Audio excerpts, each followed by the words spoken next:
नमस्कार दोस्तों, मैं जयप्रकाश तिवारी पुनः मुंशी प्रेमचंद की रचना नमक का दारोगा जो 1914 में लिखी गई थी उसकी दूसरी वीडियो के साथ उपस्थित हूँ आपके सामने।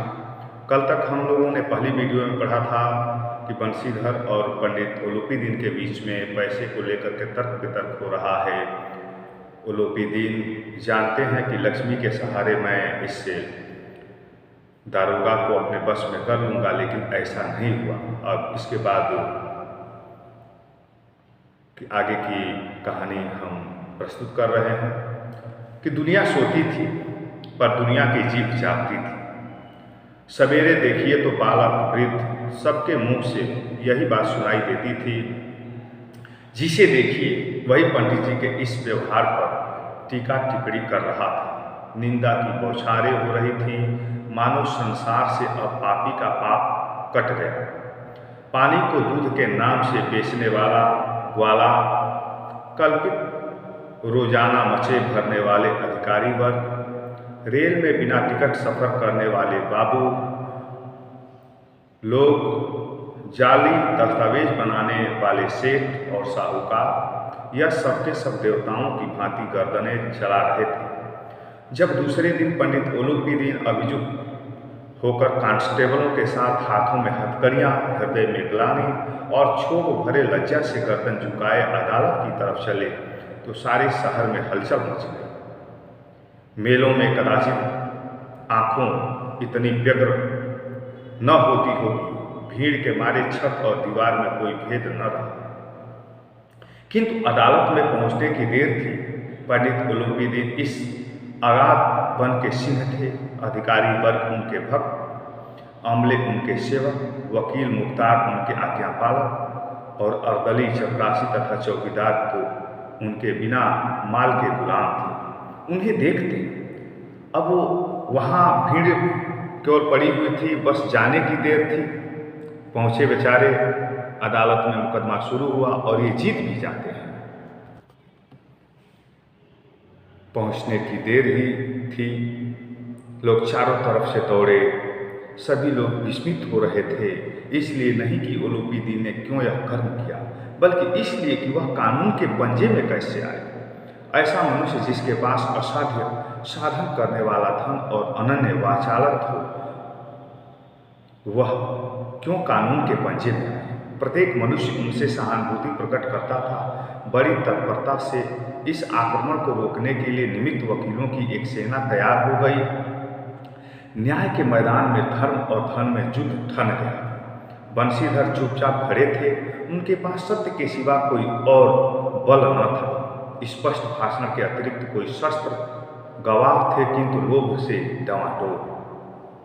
यहाँ तक कि मुंशी जी को न्याय भी अपनी ओर कुछ खिंचा हुआ दिख पड़ता था। वह न्याय का दरबार था, परंतु उसके कर्मचारी पर पक्षपात का नशा छाया हुआ था। किंतु पक्षपात और न्याय का क्या मेल? जहाँ पक्षपात हो वहाँ न्याय की कल्पना भी नहीं की जा सकती। मुकदमा शीघ्र ही समाप्त हो गया। डिप्टी मजिस्ट्रेट ने अपनी तजवीज में लिखा, पंडित ओलूपीदीन के विरुद्ध दिए गए प्रमाण निर्मूल और भ्रमात्मक हैं। यह एक बड़े भारी आदमी है। यह बात कल्पना के बाहर है कि उन्होंने थोड़े से लाभ के लिए ऐसा दुस्साहस किया। यद्यपि नमक के दारोगा मुंशी बंशीधर का अधिक दोष नहीं है, लेकिन यह बड़े खेद की बात है कि उसकी उद्दंडता और विचारहीनता के कारण एक भले मनुष्य को कष्ट झेलना पड़ा। हम प्रसन्न हैं कि वह अपने काम में सजग और सचेत रहता है, किंतु नमक से मुकदमे की बढ़ी हुई नमक हलामी से उसके विवेक और बुद्धि को भ्रष्ट कर दिया। भविष्य में उसे होशियार रहना चाहिए। अब देखिए, जहाँ इनको उम्मीद थी न्याय मिलने की, वहाँ अन्याय हुआ। और जहाँ ऐसे अन्यायी लोग, जहाँ पक्षपात हो रहा, वहाँ हम उचित न्याय की आकांक्षा भी नहीं कर सकते, कल्पना भी नहीं कर सकते, संभावना भी नहीं कर सकते। मुंशी बंशीधर जी के साथ भी यही हुआ। वकीलों ने फैसला सुना और उछल पड़े। पंडित ओलूपीदीन मुस्कुराते हुए बाहर निकले। स्वजन बांधवों ने रुपयों की लूट की, उदारता का सागर उमड़ पड़ा। उसकी लहरों ने अदालत की नींव तक हिला दी। जब बंशीधर बाहर निकले तो चारों ओर से उनके ऊपर व्यंग बाणों की वर्षा होने लगी। चपरासियों ने झुककर सलाम दिए, किंतु इस समय एक एक कट वाक्य, एक एक संकेत उनकी गर्भाग्नि को प्रज्वलित कर रही थी। कदाचित इस मुकदमे में सफल होकर वह इस तरह अकड़ते हुए न चलते। आज उन्हें संसार का एक खेदजनक विचित्र अनुभव हुआ। न्याय और विद्वता, लंबी चौड़ी उपाधियां, बड़ी बड़ी दाढ़ियां और ढीले चोंगे, एक से सच्चे आदर के पात्र, ये सभी सच्चे आदर के पात्र नहीं है। आज बंशीधर को पहली बार समझ में आया कि जितने ये टीके लगाने वाले हैं, जितने ये दाढ़ी रखे हुए हैं, जितने धर्म की बात करने वाले लोग हैं, जो धर्म का आचरण करने का दिखावा करते हैं, ये सभी ढोंगी, ये सभी कपटी हैं, ये सभी बेईमान हैं।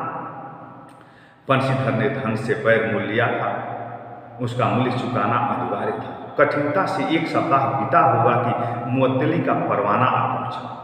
कार्यपरायणता का दंड मिला। बेचारे भग्न हृदय शोक और खेद से व्यथित घर को चले। बूढ़े मुंशी जी तो पहले ही कुड़बुड़ा रहे थे कि चलते चलते इस लड़के को समझाया था, लेकिन इसने एक न सुनी। सब मनमानी करता है। हम तो कलावर और कसाई के तगादे से बुढ़ापे में भगत बनकर बैठे और वहाँ बस वही सूखी तनख्वाह है। हमने भी तो नौकरी की है और कोई ओहदेदार नहीं थे, लेकिन काम किया, दिल खोल कर किया, और आप ईमानदार बनने चले हैं। घर में चाहे अंधेरा हो, मस्जिद में अवश्य दिया जलाएंगे। खेद ऐसी समझ पर पढ़ना लिखना सब अकारथ गया। इसके थोड़े ही दिनों बाद जब मुंशी बंशीधर इस दुरावस्था में घर पहुंचे और बूढ़े पिताजी ने समाचार सुना तो सिर पीट लिया। बोले, जी चाहता है कि तुम्हारा और अपना सिर फोड़ दो। बहुत देर तक पछता पछता कर हाथ मलते रहे।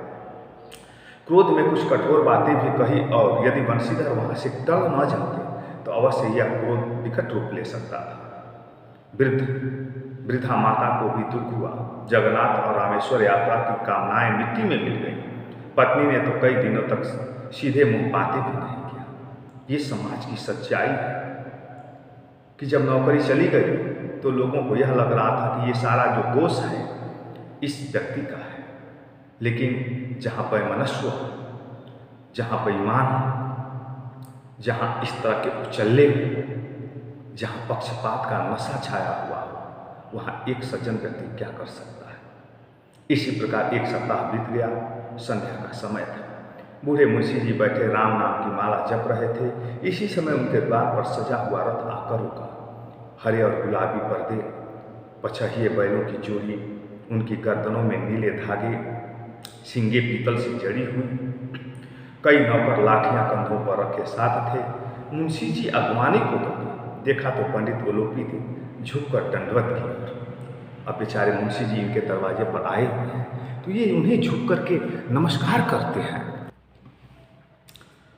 लल्लो चौकों की बातें करने लगे। हमारा भाग्य उदय हुआ जो आपके चरण इस द्वार पर आए। आप हमारे पूज्य देवता हैं। आपको कौन सा मुंह दिखावें, मुंह में तो कालिख लगी हुई है, किंतु क्या करें, लड़का अभागा कपूत है, नहीं तो आपसे क्यों मुंह छिपाना पड़ता। ईश्वर निसंतान चाहे रखे, पर ऐसी संतान न दे। अब उलोपी दिन कह रहे हैं कि नहीं भाई साहब, ऐसा ना कहिए। मुंशी जी ने चकित होकर कहा, ऐसी संतान को और क्या हो। उलोपी दिन ने वात्सल्यपूर्ण स्वर में कहा, कुल तिलक और पुरुषों की कीर्ति उज्जवल करने वाले संसार में ऐसे कितने धर्मपरायण मनुष्य हैं जो धर्म पर अपने सब कुछ अर्पण कर सके। पंडित उलोपी दिन ने बंशीधर से कहा, दरोगा जी, इसे खुशामद न समझिए। खुशामद करने के लिए मुझे इतना कष्ट उठाने की जरूरत न थी। उस रात को आपने अपने अधिकार बल से मुझे अपनी हिरासत में लिया था, किंतु आज मैं स्वेच्छा से आपकी हिरासत में हूँ। मैंने हजारों रईस और अमीर देखे, हजारों उच्च पदाधिकारियों से काम पड़ा, किंतु मुझे परास्त किया तो आपने। मैंने सबको अपना और अपने धन का गुलाम बनाकर छोड़ दिया। मुझे आज्ञा दीजिए कि आपसे कुछ विनय कर सकूं।